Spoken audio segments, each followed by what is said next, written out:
I get asked all the time, does dental sleep medicine marketing work on social media and in specifically targeted advertising? It's yes and no. And let me explain that. If you have the right staff in place, if you have the right workflows in place, and if you're able to confidently and competently deliver trust and value to the patient, then yes, absolutely dental sleep medicine marketing on social media, targeted advertising can work very, very effectively.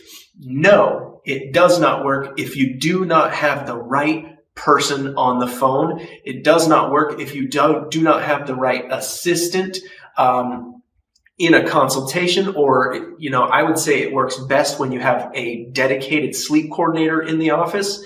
As far as workflow goes, if you do not have a solid and consistent solution for home sleep testing as well as third-party billing, I would say that no, it will not be successful. And also, if you are not confident and competent in how to deliver value and go above and beyond to display to people that do not know, like, or trust you that they should like and trust you and move forward with your services and give you money, then you're going to have to change some things and go above and beyond in order for social media advertising to work in your dental sleep medicine practice.